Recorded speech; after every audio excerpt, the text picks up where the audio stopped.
54절부터 60절까지 말씀 우리 한 절씩 교독하겠습니다.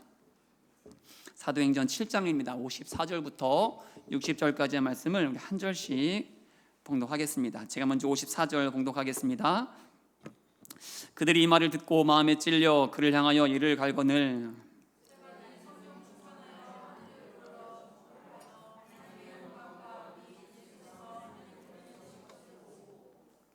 말하되 보라 하늘이 열리고 인자가 하나님 우편에 서신 것을 보노라 한데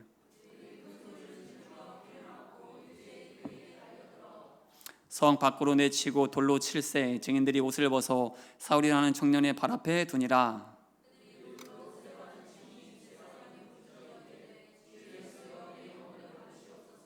다 함께 봉독합니다. 무릎을 꿇고 크게 불러 이르되 주여 이 죄를 그들에게 돌리지 마옵소서. 이 말을 하고 자니라. 아멘. 오늘 설교의 제목은 예친자입니다. 무슨 뜻일까요? 예친자. 대충 역시 고은님 집사님은 훌륭하십니다. 정확하게 맞추셨습니다. 이 말은 제가 만든 것은 만들었죠. 근데 이 말이 유래하는 역사까지는 아니고 이야기 스토리가 있으면 바로 해친자에서 왔습니다. 해친자. 그래서 해치다의 해친자가 아니고 우리 황창선 집사님과 김혜윤 집사님 이 부부의 이야기입니다. 평소 집사님 부부의 두 따님, 오늘 따님도 두 분 다 뒤에 오셨는데 황창선 우리 집사님을 해친자라고 부른다고 합니다. 무슨 뜻일까요? 해친자가?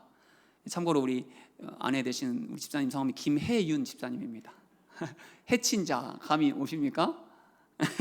다들 뭔가 좀 피식 웃는 뭔가 부러운 듯한 웃음을 하고 계시는데 그렇습니다. 바로 혜윤이한테 미친 자, 미친 자라는 말의 줄임말. 왜 따님들이 그렇게 부르는지는 따로 설명을 하지 않아도 다들 아시겠죠? 네, 그렇습니다. 그러니 우리 해친자, 우리 황창선 집사님의 1순위는 누굴까요? 살면서? 누구겠습니까? 보석 같은 두 따님도 아닌 누구겠습니까? 바로 오직 김혜윤 집사님 아니겠습니까? 맞습니까? 집사님? 두 따님이 증인 맞습니까? 맞답니다. 그래서 언제나 우리 황창선 집사님은 김혜연 집사님 먼저겠죠. 또 누가 뭐라 해도 우리 김혜연 집사님 늘 편에서 서 있지 않겠습니까? 이 이야기를 듣고 제가 반성을 많이 했습니다. 저희 부부도 결혼한 지 벌써 14년이 되었는데 아내한테 늘 제가 듣는 말은 괜히 남편이 아니라고, 늘 저 인간은 남의 편만 듣는다고, 그래서 남편이라는 말을 불과 어제도 들었습니다. 이제라도 앞날을 위해서 그리고 노후를 위해서 저도 해친자로, 김혜윤 집사님의 해친자가 아니라 김혜민 전도사의 해친자로 살아야겠다라고 다짐을 해봅니다. 물론 잘 될지는 모르겠습니다. 오늘 모인 우리 남편분들도 모두 아내에게 미친 자로, 미친 자는 좀 말 이상하니까 아내를 미치도록 사랑하는 자로 사시길 축복합니다. 남편분들, 우리 이일 집사님 오친자로, 지친자? 연친자로, 우리 심중환 집사님도 미친자로 사시길 축복합니다. 전창환 집사님도 나친자, 우리 서정환 집사님도 안친자로 사시길, 우리 이혜은 집사님도 조친자로 사시길 축복합니다. 다들 그렇게 아내를 사랑하시는 자로 사시길 축복합니다. 오늘 본문에도 보면 해친자가 아니라 오늘 설교 제목 뭐죠? 예친자. 바로 앞서 우리 고은 집사님 말씀하셨는데 바로 예수님께 미친 자, 예수님을 미치도록 사랑하는 자. 그래서 예수님이 언제나 1순위인 자. 어떤 상황 속에서도 예수님 편을 드는 한 사람이 나오는데 그 사람이 누굴까요? 바로 스데반 집사님이 나옵니다. 오늘 보면 바로 앞을 보면 스데반 집사님은 긴 설교를 한편 하고 있습니다. 그런데 그 설교를 누구를 향해 하고 있을까요? 설교를 듣는 자들이 누구였을까요? 여러분처럼 은혜를 받으려고 저의 설교에 귀를 쫑긋 듣는 자들이 아니었습니다. 바로 예수님께 적대적이었던 자들, 그래서 예수님을 죽인 자들, 바로 유대인들에게, 그것도 예수님을 죽이기로 가장 앞장섰던 대제사장과 그를 따르던 자들 앞에서 스데반은 그들이 죽인 예수님에 대해서 설교하고 있다라는 겁니다. 아브라함을 시작으로 해서 모세의 출애굽을 거쳐 다윗과 솔로몬, 그리고 결국 다윗의 후손으로 오신 예수님에 이르기까지 스데반은 그들 앞에서 예수님을 십자가에 못 박은 자들을 향해 담대하고 그리고 단호하게 너희들이 죽인 십자가에 못 박힌 그 예수가 바로 구약에서 약속한 그 메시아다, 하나님의 아들이시다 라고 담대히 외치고 있는 겁니다. 그렇게 스데반은 예수님을 대적했던 자들을 향해, 아니 예수님을 십자가에 못 박은 자들을 향해 흔들림 없이 그리고 두려움 없이 예수님을 담대히 증거하고 있다라는 겁니다. 끝까지 예수님 편에 서서 예수님이 누구신가를 증거하고 있었다라는 겁니다. 어떻게 이 일이 가능하겠습니까? 어떻게 예수님을 신성모독이라는 명분으로 죽인 자들 앞에서 예수님을 메시아라고, 예수님이 하나님의 아들이라고 당당하게 설교할 수 있었겠습니까? 그 이유는 그가 누구였다고요? 스데반이 누구였다고요? 해친 자가 아니라 예친 자였다. 예수님께 미친 자, 예수님을 미치도록 사랑했던 자가 바로 스데반이었다라는 사실입니다. 그런데 스데반이 그렇게 설교를 마친 후에 어떠한 일이 일어났습니까? 우리 57절 58절 다시 한번 다 함께 봉독하시죠. 시작. 그들이 큰 소리를 지르며 귀를 막고 일제히 그에게 달려들어 성 밖으로 내치고 돌로 칠세, 증인들이 옷을 벗어 사울이라 하는 청년의 발 앞에 두니라. 스데반의 설교에 마음이 찔렸던 자들이 스데반을 어떻게 했습니까? 돌로 치려고 달려들었습니다. 잔인하게 그리고 가장 고통스럽게 스데반을 죽이려 달려들었습니다. 그런데 이때 스데반의 반응이 무엇이었죠? 고통 가운데에 죽어가면서 그가 한 말이 무엇이었습니까? 다시 한번 59절 60절도 봉독하죠. 시작. 주 예수여 내 영혼을 받으시옵소서 하고 무릎을 꿇고 크게 불러 이르되 주여 이 죄를 그들에게 돌리지 마옵소서, 이 말을 하고 자니라. 스데반이 어떻게 하고 있습니까? 오히려 자신을 돌로 치려는 자들의 용서를 예수님께 구하고 있습니다. 돌에 맞은 고통으로 울부짖는 것이 아니라 자신을 돌로 치는 자들의 용서를 구하려고 스데반은 간절한 마음으로 부르짖고 있었습니다. 그런데 스데반의 이 모습이 어디서 많이 본 것 같지 않습니까? 누가 떠오르지 않습니까? 누가 떠오르십니까? 바로 예수님의 마지막 모습. 누가복음 23장 34절 다 함께 봉독합니다. 시작. 이에 예수께서 이르시되 아버지 저들을 사하여 주옵소서, 자기들이 하는 것을 알지 못함이니이다 하시더라. 예수님께서 또 자신을 조롱하며 핍박하며 못 박은 자들을 향해 용서를 구하셨습니다. 십자가 상에서 저들의 죄를 사해 달라라고 용서를 구하셨습니다. 그렇습니다.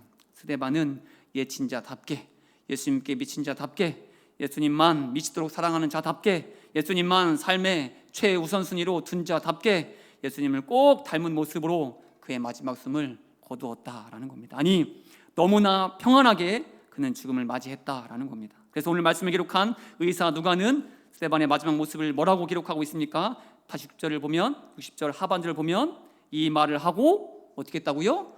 죽었다가 아니라 잔이라. 어떻게 이런 삶이 가능하겠습니까? 어떻게 죽음의 이유 앞에서도, 아니 죽어가면서도 자신을 돌로 치는 자들의 용서를 구할 수 있는 것입니까? 그리고 돌로 치는 고통 가운데, 그리고 죽음의 두려움 가운데서도 어떻게 잠을 자듯 죽음을 맞이할 수가 있는 것입니까? 어떻게 이런 일이 가능하겠습니까? 그 이유를 오늘 본문 55절에서 이렇게 기록하고 있는데, 우리 55절 말씀을 다 함께 봉독합니다. 시작. 스데반이 성령 충만하여 하늘 우러러 주목하여 하나님의 영광과 및 예수께서 하나님 우편에 서신 것을 보고. 스데반이 성령 충만하여 본 것이 무엇입니까? 하나님의 영광을 보았습니다. 이 세상 그 어떤 것으로도 비교할 수 없고, 감히 이 세상 그 어느 곳에서도 경험할 수 없는 하나님의 영광을 성령 충만함 가운데 보았습니다. 하나님의 압도적인 임재를 경험했다라는 겁니다. 그래서 스데반은 돌로 치는 고통을, 죽음의 고난을 감당할 수 있었다. 죽음도 이기는 영광, 돌로 치는 고통도 감당하게 한 하나님의 임재, 그 영광을 스데반은 경험하고 보았기 때문에 이러한 삶이 가능했다라는 겁니다. 그렇습니다. 하나님의 영광을 볼 때, 하나님의 임재를 경험할 때에 우리는 오늘의 고난을 이겨낼 수 있습니다. 오늘의 고통을 감당할 수 있습니다. 그래서 사도 바울도 온갖 고난, 고통, 아픔, 위협과 그 위기를 경험한 사도 바울도 이렇게 권면하고 있지 않습니까? 로마서 8장 18절 다 함께 봉독합니다. 시작. 생각하건대 현재의 고난은 장차 우리에게 나타날 영광과 비교할 수 없도다. 아멘이십니까? 그렇게 고난 앞에서 우리가 할 일은 무엇이겠습니까? 죽음과도 같은 위기 앞에서 우리가 할 일은 무엇이겠습니까? 다시 로마서 8장 18절을 보면 맨 첫 마디가 무엇입니까? 뭐가 나옵니까? 생각하건대. 우리도 오늘의 고난 뒤에 있을 무엇을 생각해야 됩니까? 장차 나타날 영광을 생각하는 우리 모두가 될 수 있기를 축복합니다. 영광 가운데에 하나님을 찬양할 그날을 기대하며 사모하는 우리 모두가 될 수 있기를 축복합니다. 우리가 상상도 할 수 없는 그 은혜, 상상도 할 수 없는 그 평안, 그 기쁨이 고난 뒤에, 아픔 뒤에 우리에게 있다라는 사실, 우리를 기다리고 있다는 사실을 이 시간 우리가 성령 충만함 가운데 생각하는, 기대하는, 사모하는 우리 모두가 될 수 있게 축복합니다. 오늘 이 밤이 우리도 성령 충만하여 스데반이 보았던 하나님의 영광을, 하나님의 임재를 경험하는 이 밤 될 수 있게 축복합니다. 그래서 오늘의 우리의 고난을, 고통을 능히 감당하고 이기는 우리 믿음의 금요 기도자가 되시기를 다시 한번 간절히 축복합니다. 그런데 스데반이 성령 충만하여 본 것은 하나님의 영광만이 아니었습니다. 다시 55절 말씀을 다시 한번 다 함께 봉독하시죠. 시작.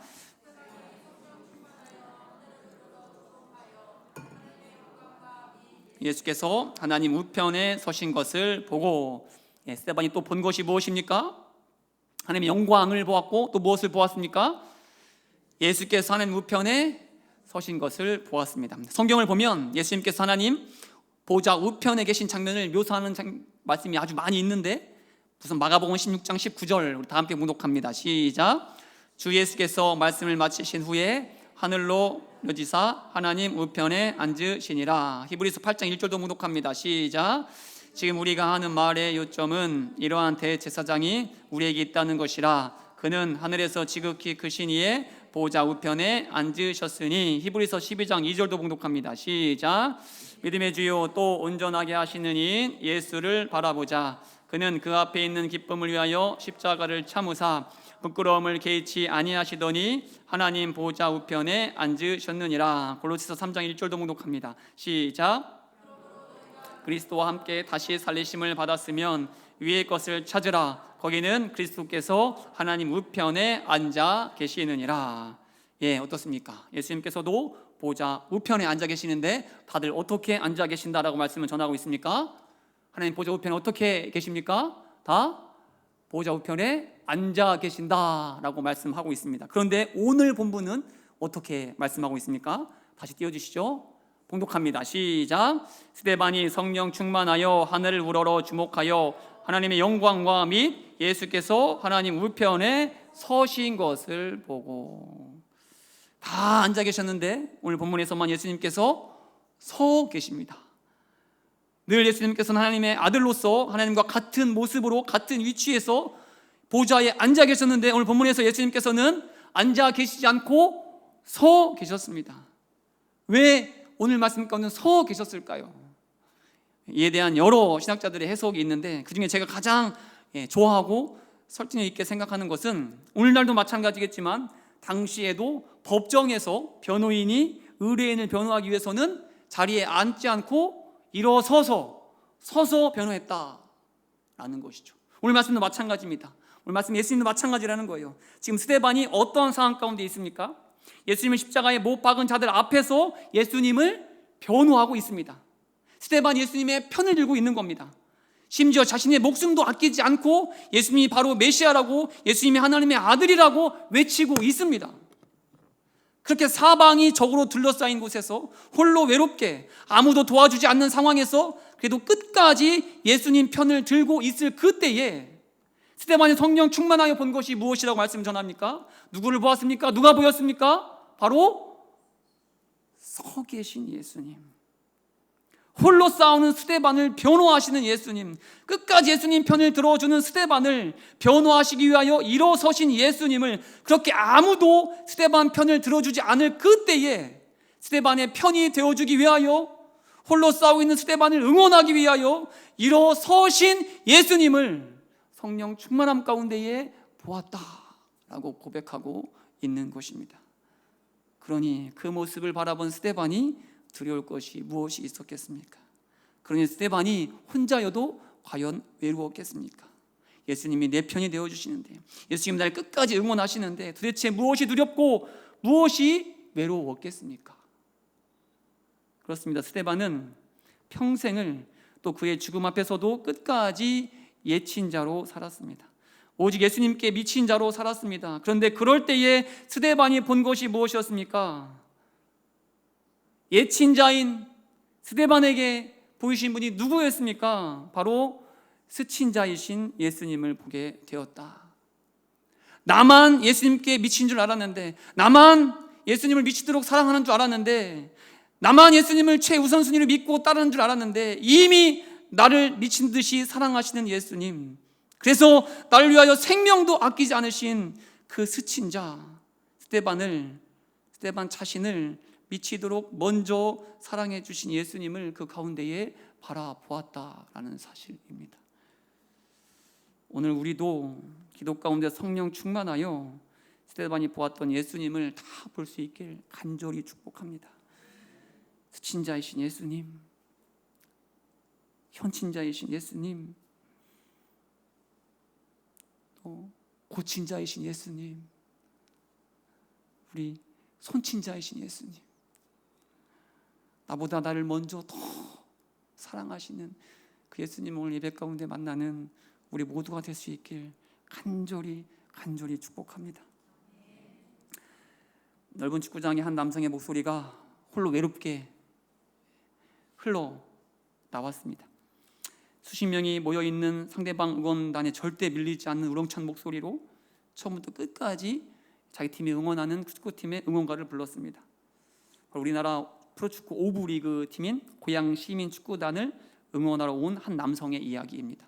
그는 고양시에서 무려 4시간이나 떨어진 평창까지 홀로 저 응원 도구들을 다 챙겨서 응원하러 그 경기장을 찾아왔습니다. 그런데 아무도 그와 함께하지 않았습니다.